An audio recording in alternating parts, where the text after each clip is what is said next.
Bien, pues la verdad que estáis preciosos. Me encanta cuando veo a la iglesia así de guapa, de bonita, ¿no? Aunque recuerdo que lo guapo no es el exterior, sino el interior, ¿no? Pero bueno, dicen que exteriormente se muestra lo que uno es interno, ¿no? Digamos, ¿no? Bien, pues voy a hablaros de un tema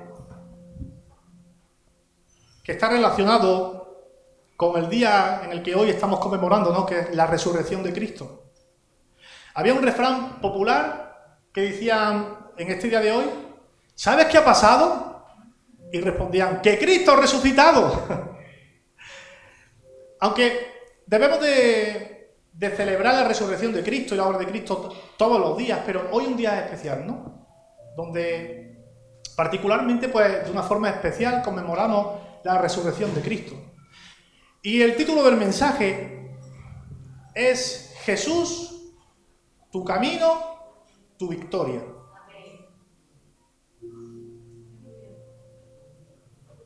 Y sin más, permítanme comenzar. Bueno, vamos a leer primeramente los pasajes. Y la lectura se encuentra en Hebreos, capítulo 2. ¿Pueden acompañarme, quien tenga Biblia, por favor?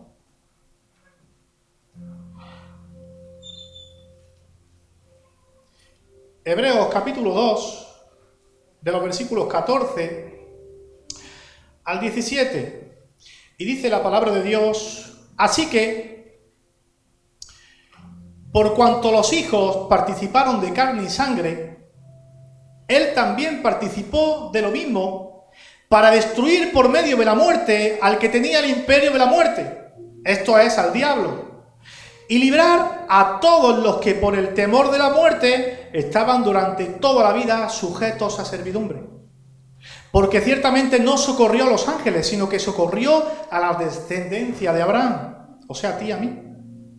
Por lo cual debería de ser en todo semejante a sus hermanos, para venir a ser misericordioso y fiel sumo sacerdote en lo que a Dios se refiere, para expiar los pecados del pueblo. Amén a la palabra de Dios.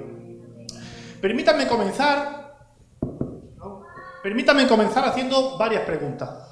La primera pregunta es la siguiente: ¿cuántos de los que estamos aquí se encuentran ahora mismo con trabajo, se encuentran trabajando, o quizás hayan trabajado alguna vez en algún momento de su vida? ¿Por qué digo que hayan trabajado en algún momento de su vida? Porque posiblemente, por cualquiera que sea el motivo, pues ahora mismo se encuentran en paro y están encontrando trabajo y demás. Pero todas estas personas sí tienen esa experiencia laboral en cualquier aspecto, en cualquier ámbito, ¿no? Y tienen ese contacto con el trabajo. Así que a todas estas personas, que yo supongo que somos todos, y si aún eres joven y no has trabajado, pues yo quiero que tú coloques en ese lugar algo de responsabilidad, ¿vale? Así que a todos les hago la segunda pregunta. ¿Qué crees que sentirías si tu jefe te desciende de puesto en el trabajo? Es decir, supongamos que eres encargado de alguna empresa y de repente tu jefe decide llamarte y te comunica que debes de descender de puesto. ¿Cómo te lo tomarías? ¿Cómo reaccionarías, sinceramente? Pienso que no te lo tomarías de la mejor manera, ¿verdad? Porque la destitución de tu puesto de trabajo, en pocas palabras, es una degradación de rango, es una degradación de responsabilidades laborales o de salario. Esto no nos gusta a ninguno. Sinceramente, yo quiero que tú te pongas la mano en el pecho, como solemos decir, y que a ti mismo te pongas en esa situación. Como si ocurriese ahora mismo que descolgase el teléfono y tuvieses que coger ahora mismo la llamada urgentemente y te comunican este asunto. ¿Cómo reaccionarías? Se dice que a quien le ocurre esto sienten que es un golpe directo a su ego, ya que esto implica una pérdida de estatus, y a ninguno nos gusta perder estatus, una pérdida de responsabilidad e incluso de remuneración, como hemos dicho antes. Este evento es un ataque a la autoestima de cada individuo, donde cada individuo puede llegar a sentir numerosos sentimientos, y todos relacionados a no sentirse suficiente, a sentirse desvalorizado, a sentirse que no son lo suficientemente buenos para desempeñar su trabajo y, en pocas palabras, a sentirse humillados. Porque si yo tengo habilidades y recursos y cualidades más que suficientes para desempeñar mi trabajo, ¿por qué deberían de destituirme, de descenderme? ¿Por qué? ¿Acaso no soy lo suficientemente bueno? Y si soy lo suficientemente bueno y yo me le he ganado pulso, si yo desempeño mi trabajo estupendamente, eficientemente, ¿por qué me destituye? No me lo merezco, es injusto. Serían muchas de las preguntas que nos surgirían, ¿verdad? O quizá otras no, para otros es un alivio, ¿no? Menos mal que me han despedido, ¿no? Estaba harto de este trabajo. Pero mayormente se asocia a humillación, porque el evento no es para menos. ¿A quién le gusta tener un rango inferior al que antes tenía? A ninguno. Por favor, yo quiero que tú te pares un momento pensando esto como si fuese real. Y mientras lo vas meditando, vamos a pasar al primer encabezado, o la primera enseñanza, y vamos a ver en primer lugar una fe que humilla.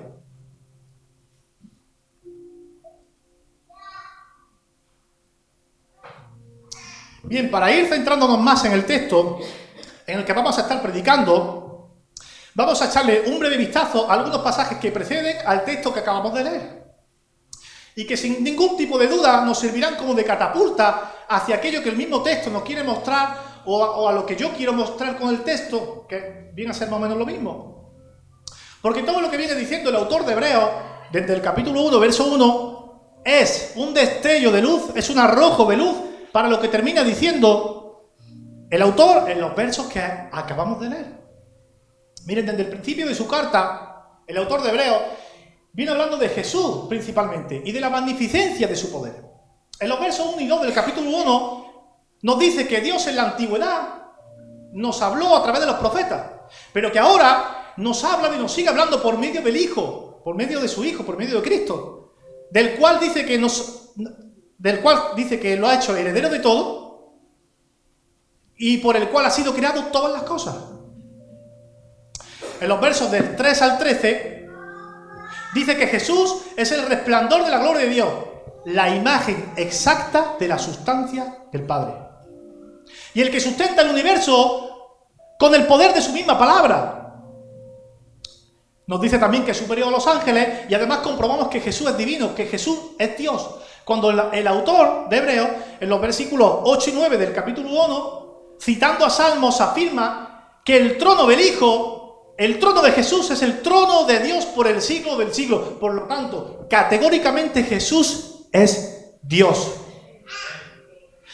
También afirma el verso 10 que Jesús creó los cielos y la tierra y que todo lo que vemos es obra de sus manos, o sea, el universo, las Pléyades, los planetas, las estrellas, todo, lo material y lo inmaterial, todo lo creado Jesús. Pero también dice que al fin de los tiempos, cuando todo se acabe, será el mismo Jesús, cita el verso 10, será el mismo Jesús el que envuelva los cielos como un vestido. Por lo tanto, también Jesús es juez. Además, eterno. Los cielos y la tierra desaparecerán, dice el verso 10, pero Jesús permanecerá para siempre. Vemos su eternidad. También vemos que está sentado a la diestra de Dios en el verso 13. Y en el verso 8 del capítulo 2 dice, y podemos ver que todas las cosas fueron sujetas a Él y que no hay nada que no sea sujeto a Él. Él es el alfa y la omega, el principio y el fin, el primero y el último, como afirma Apocalipsis. Y ahora me gustaría citar unas palabras del pastor Israel Sanz en su predicación Fe en el Cristo crucificado, basado en el Salmo 114, que nos darán una vista más amplia de lo que es Dios y de lo que es Jesús. Y dice la cita: Dios es grande, es formidable, es imponente, es todopoderoso, es salvaje en la belleza de su santidad. Dios habita la eternidad, Él no está embutido en el tiempo, trasciende el tiempo. Dios trasciende el espacio, Él es inmenso y omnipresente, Él trasciende la historia, no está en cambio constantemente, sino que Él es inalterable en su ser, en su perfección, en sus promesas. Él es Dios independiente de las cosas, independiente de los ángeles, independiente de la energía y el espacio. Él es el soberano, Él se sienta en las alturas, nunca ha mirado hacia arriba porque no hay nada arriba que pueda mirar. Él es excelso, Él es el Altísimo, se tiene que inclinar para mirar los cielos. En cualquiera de sus tratos tiene que abajarse y condescender. Y cuando Él desciende para libertar a su pueblo, Él se ríe de los ríos, se ríe de los montes, se ríe de los mares, se ríe del mundo, se ríe de sus poderes, se ríe de la sabiduría de los sabios, de la fuerza de los fuertes, de la riqueza de los ricos, de la valentía de los valientes, de la furia del diablo. Se ríe de la puñalada de la muerte, se ríe del sepulcro, la muerte, los demonios, el Jordán, los imperios políticos, los grandes imperios económicos, las colinas, el mar rojo, las enfermedades. Se hacen pipí en los pantalones ante Dios. ¡Gloria sea nuestro Dios! ¿Cuántos pueden glorificar a nuestro Dios? Este es nuestro Dios, este es Jesús, el que hizo todas estas maravillas. Y después de todo esto que hemos comprobado desde el verso 1 del capítulo 1 de Hebreos, que es Dios, que es eterno, que es grande, que todo lo hizo, aterriza en nuestro texto. ¿Y qué dice? Así que, por cuanto los hijos participaron de carne y sangre, Él también participó de lo mismo. Espera, ¿cómo?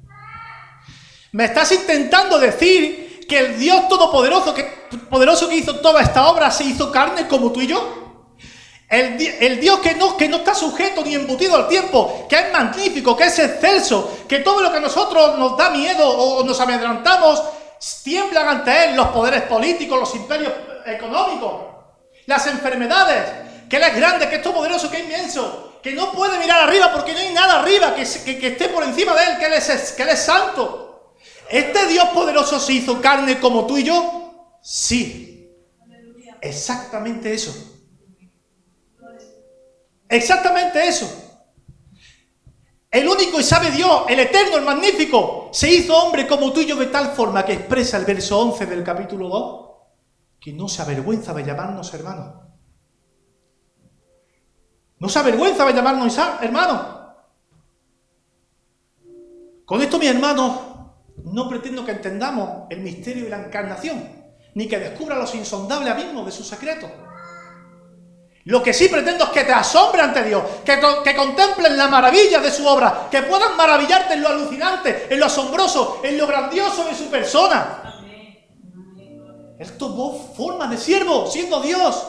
¿Pueden percibir y apreciar el significado de estas palabras?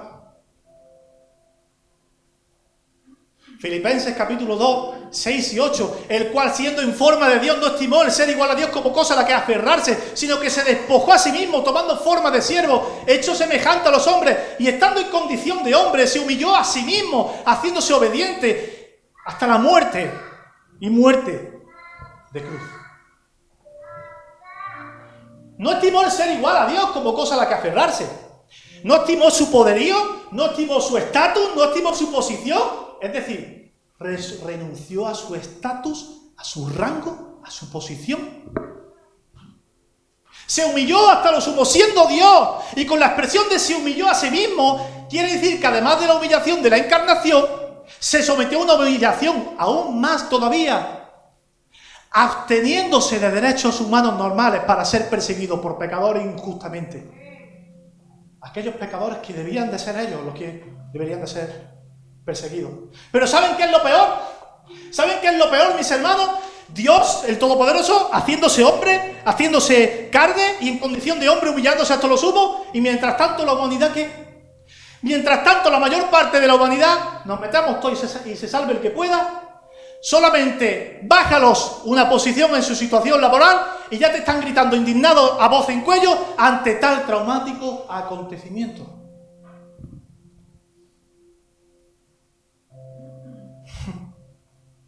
Pero Dios no es como nosotros, Dios se hizo hombre. A veces lo decimos como de pasada, pero si fuésemos conscientes de la magnitud de estas palabras, si interiorizásemos en lo más profundo de nuestras entrañas y nuestro ser, que Dios se hizo hombre, solamente quedaría en nosotros una expectación de asombro y postrarnos ante sus pies humillados para servirle.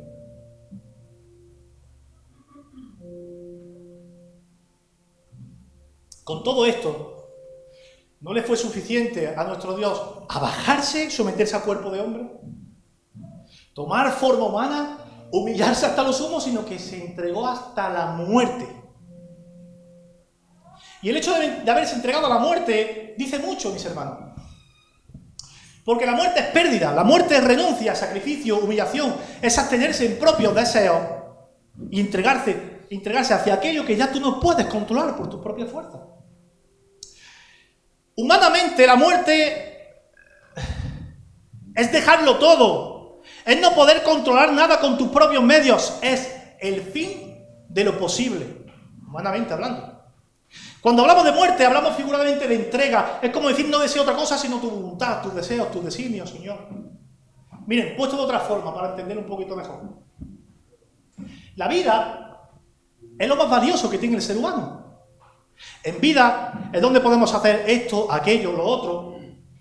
Es donde podemos desenvolvernos por nosotros mismos. Es donde podemos desarrollar nuestras capacidades, sentirnos orgullosos y sentir admiración por lo que sentimos, por lo que hacemos, por lo que pensamos, y etcétera.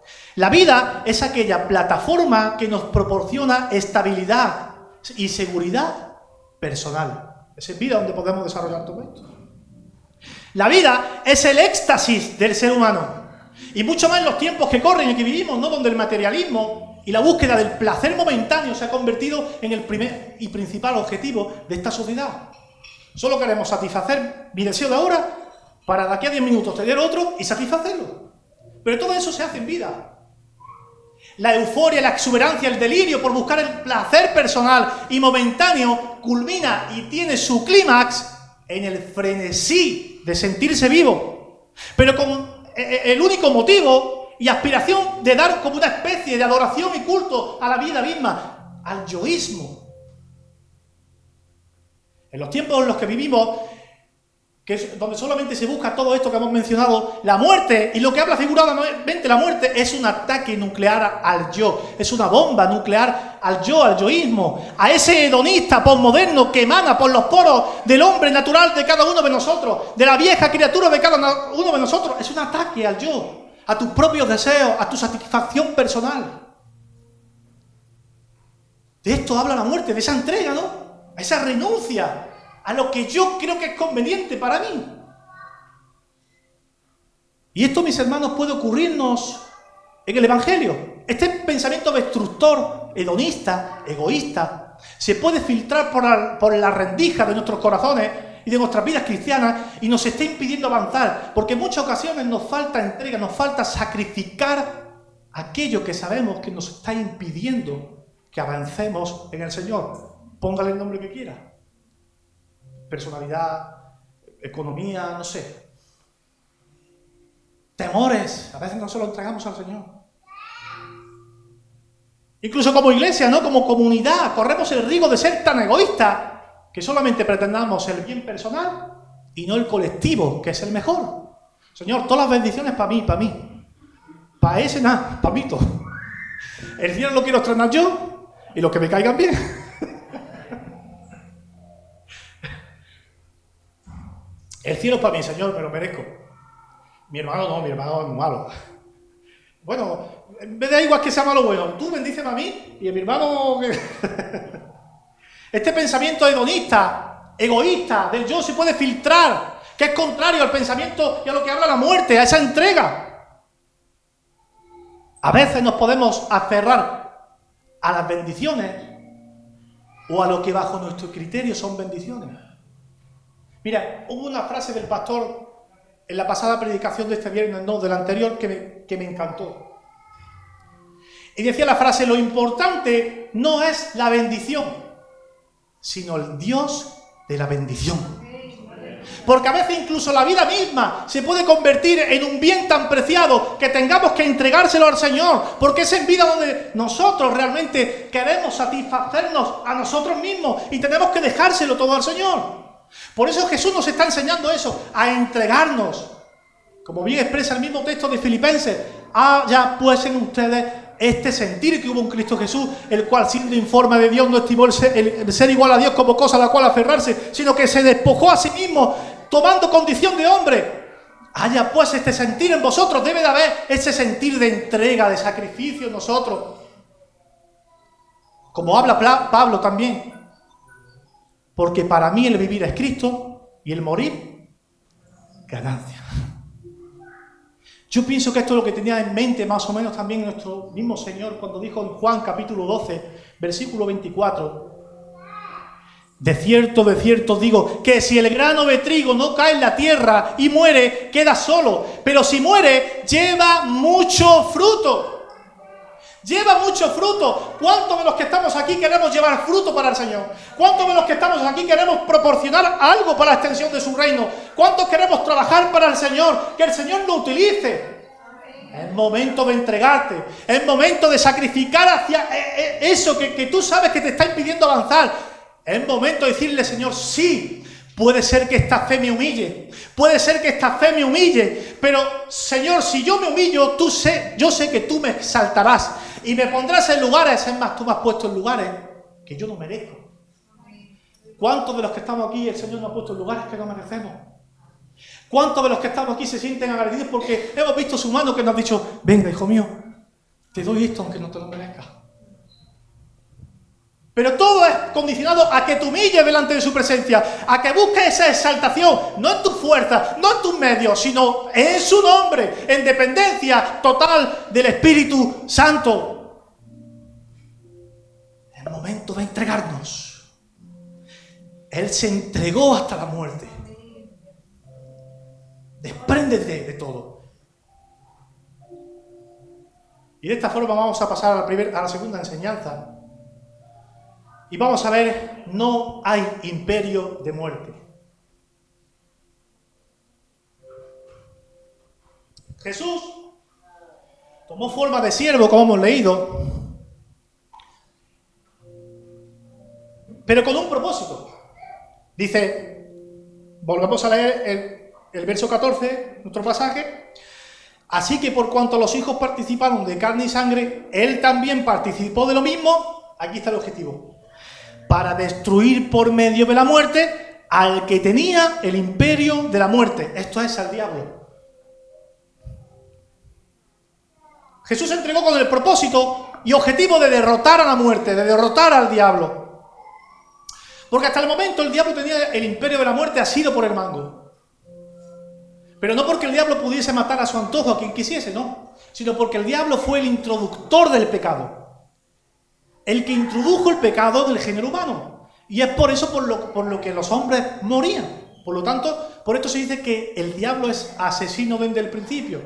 Porque al introducir el pecado, introdujo por ende la muerte. Y Jesús, como el único Cordero de Dios, que podía desatar las cadenas de pecado y de muerte que apresaban al género humano, se entregó y nos libró de esas cadenas, del pecado que nos mantenía en un estado de ira y de destitución ante Dios.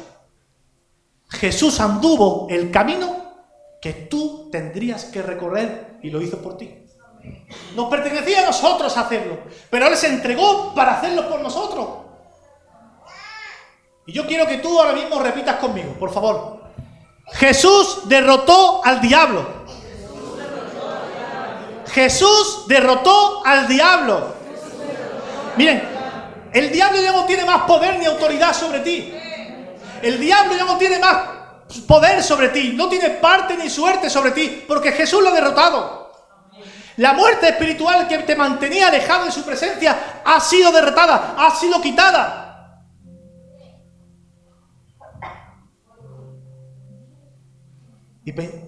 Y siguiendo y pasando al texto 15, me encanta cómo lo expresa la Nueva Traducción Viviente. Y dice la Nueva Traducción viviente, mis hermanos, del verso 15.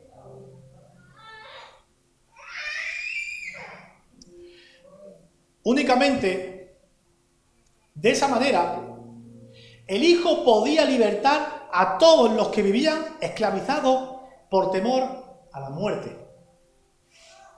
Evidentemente, aquí, mis hermanos, se está refiriendo al pecado. Cuando habla de muerte, se refiere al pecado. A esa muerte y separación que nos mantenía en un estado de ruptura espiritual ante la presencia del Señor. Pero déjeme ejemplificar algunas repercusiones que tuvo ese pecado a la vida práctica. Dice el texto, es libertar a los que vivían esclavizados por temor a la muerte. Miren, es curioso que todos los que se encuentran sin Cristo tienen ese pánico, ese miedo, ese terror a la muerte, ¿verdad? Porque ¿qué pasará después de la muerte? Pero esto tiene que ver con derrota. ¿Qué pasará? ¿Seré derrotado? ¿Desapareceré del todo? ¿Seré derrotado? El temor a perderlo todos los asedia. Esto es un factor común también en todos nosotros, mis hermanos, porque muchas veces, aun siendo cristianos, viene esa vieja naturaleza. Como dijo Martín Lutero, yo creía que el viejo hombre se había ahogado en el agua del bautismo, pero me di cuenta que el muy desgraciado aprendió a nadar. Ese temor nos asedia y es un arma muy poderosa que el diablo utiliza para intentar que desviemos nuestra mirada de Cristo, de que no nos apropiemos de su victoria.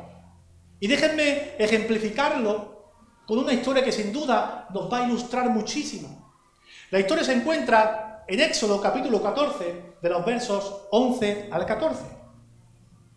Y esta historia habla de cuando los hebreos salieron de Egipto. Y al salir de Egipto se encontraron con el mar rojo delante y con todo el ejército del faraón detrás. Todo el ejército del faraón con sus espadas desenvainadas y con sus carros armados dispuestos a matarlos. Estaban como un ratón en la ratonera. Y entonces ocurre esta escena, donde le dicen, y dijeron a Moisés, ¿no había sepulcros en Egipto que nos has sacado para que muramos en el desierto? ¿Por qué has hecho así con nosotros? Allí estábamos mejor, dicen. Que nos has sacado de Egipto. ¿No es esto lo que te hablamos en Egipto? Diciendo, déjanos servir a los egipcios. Porque mejor nos fuera servir a los egipcios que morir nosotros en el desierto. Estas palabras son muy impactantes. Hay varios detalles a destacar referente a lo que estamos hablando. En primer lugar, tenían exceso de miedo. Estaban aterrorizados. Ellos pensaban que su muerte era garantizada. Por lo tanto, estaban derrotados, hundidos. Ellos tenían ese miedo a perderlo todo. Pavor a la derrota. Y ese temor a la derrota los hacía añorar su vida antigua. O sea, preferían vivir como esclavos sirviendo a los egipcios. Preferían tener una vida paupérrima y miserable de esclavo, sujeto a servidumbre, por el miedo a ser derrotados. Ese miedo a ser derrotado. Todas estas personas posiblemente no creían que Dios podía darles la victoria por completo. Por eso vivían de esta forma. En ese tiempo estaban adelantados porque pensaban que el Señor ya no los libraba. Enfrente el mar, detrás los egipcios a matarnos. Hasta aquí hemos llegado. Lo pensaban realmente. Derrotados. Pero fijaros el detalle, lo curioso es que todas estas personas que daban la muerte por hecho, habían visto con sus propios ojos cómo el Señor los había sacado de Egipto con poder y con milagros.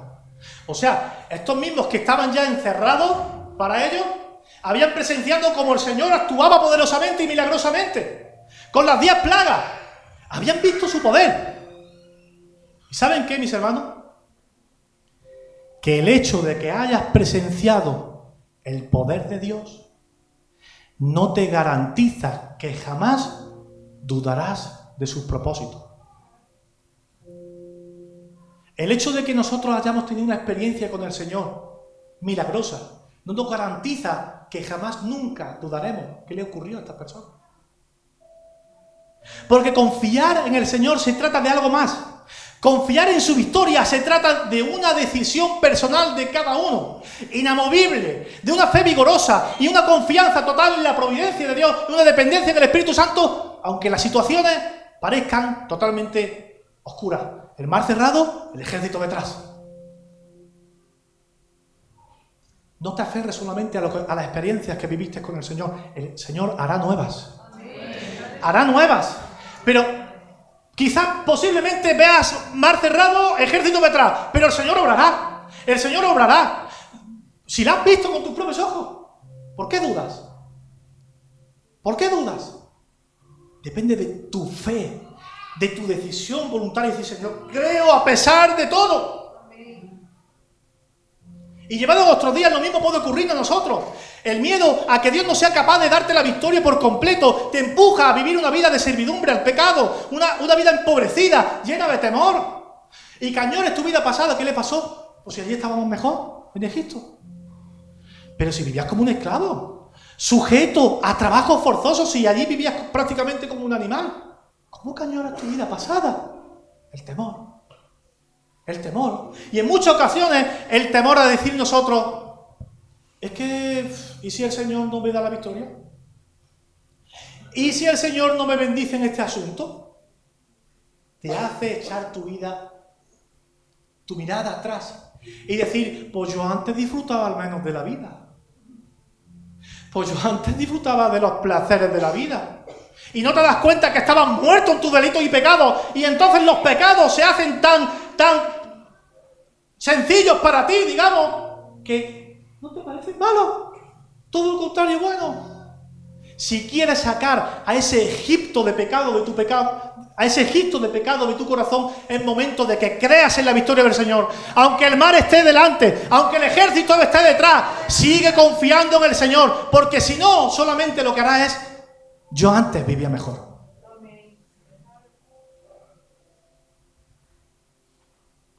Ese miedo a ser derrotado puede ser que te esté haciendo vivir como un pecador sin identidad. Muchas veces somos cristianos y vivimos sin identidad y apropiándonos de las promesas del Señor.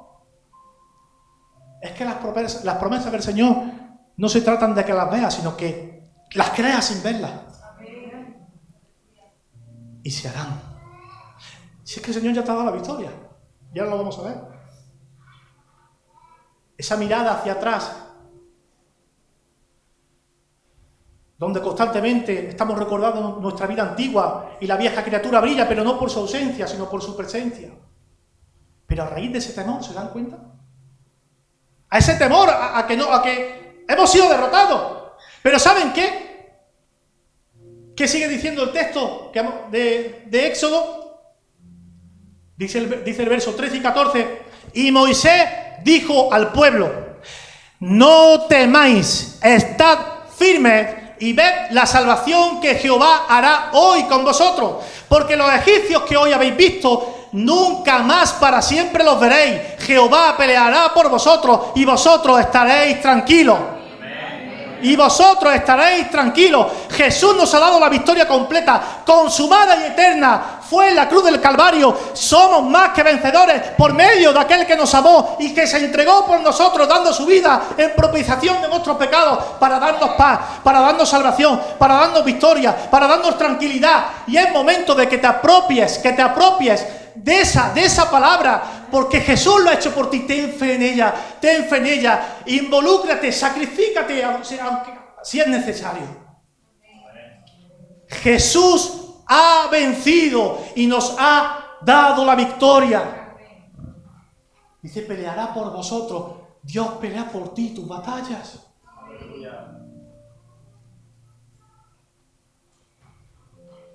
Dice, y vosotros estaréis tranquilos. Muchas veces nos falta esa tranquilidad, que nos entra el desasosiego ante las circunstancias adversas y comenzamos a ponernos nerviosos y decir, Señor, no veo tu mano por ningún lado. Señor, veo el mar cerrado. Señor, veo el ejército detrás. Señor, es que a veces me falta para comer. Señor, es que a veces me falta lo que yo creo conveniente. Sigue creyendo. Aprópiate de su victoria. Jesús te ha libertado de la muerte y peleará por ti. Jesús es nuestro Salvador. Y de esta forma pasamos al último encabezado. Jesús, nuestro Salvador vivo. Dice el verso 17 que hemos leído, Hebreos 2:17. Por lo cual debía ser en todo semejante a sus hermanos, para venir a ser misericordioso y fiel sumo sacerdote en lo que a Dios se refiere, para expiar los pecados del pueblo. Miren, puede ser que se levanten en tu vida mares, o se cierren en tu vida, te encuentres con mares y ejércitos de enfermedad. Puede ser que se levanten en tu vida mares y ejércitos de adversidad, de mala situación económica, de falta de tiempo. No sé, cualquier tipo de problema. Puede ser que se levante. Sí, y el Señor posiblemente pues te dará la victoria en esa situación. Y si no, pues hará lo que Él vea conveniente para sus propósitos. Pero sí te garantizo lo que Él ha hecho. Nos ha libertado del pecado, que ese mar sí era imposible de abrir. Yo quiero incitarte a que te goces en esto. Jesús derrotó al pecado y al diablo. Jesús derrotó a ese pecado que te mantenía en destitución ante Dios. Mira, aunque muramos, ¿tú sabes lo que hace la muerte? Entregarnos a las manos de nuestro Salvador. Pero sabemos garantizadamente por medio de Cristo que sus propósitos se cumplirán, que su voluntad se cumplirá. Y esto en nosotros debe de producir gozo, mi hermano. Gozo, es difícil. Es difícil. Pero pidámosle la ayuda del Espíritu Santo. Él nos dará ese gozo. Y gozarnos en que el pecado ha sido derrotado. ¡Derrotado! Primera de Corintios, capítulo 15, versículos 55 y 57. ¿Dónde está, oh muerte, tu aguijón? ¿Dónde, oh sepulcro, tu victoria? Ya que el aguijón de la muerte es el pecado y el poder del pecado la ley. Mas gracias sean dadas a Dios que nos da la victoria por medio de nuestro Señor Jesucristo. ¿Cuántos se gozan? ¿Cuántos se gozan? Colosenses capítulo 2, versículos 13 y 15. Y a vosotros, estando muertos en pecado y en la incircuncisión de vuestra carne, os dio vida juntamente con Él, perdonándoos todos los pecados, anulando el acta de los decretos que había contra nosotros, que nos era contraria, quitando de en medio y clavándola en la cruz, y despojando a los principados y a las potestades, los exhibió públicamente, triunfando sobre ellos en la cruz. Gózate en esto. Gózate en esto. Él te amó tanto que se entregó por ti. Él te amó tanto que te vio tan perdido. Dijo, mira, tengo que entregarme, tengo que humillarme, tengo que despojarme de todo por salvarte. Ahora nosotros nos vamos a atemorizar por un mar cerrado. Nos pasa, a mí me pasa, nos pasa a todos. Pero esa es esa vieja naturaleza que he dicho antes, que a veces aprende a nadar. Pero si nos humillamos delante de su presencia, si nos sometemos a Él, podemos apropiarnos de todo esto. Y todo esto fue consumado a través de su resurrección. Juan 14, 19. Todavía un poco y el mundo no me verá más, pero vosotros me veréis porque yo vivo, vosotros también viviréis.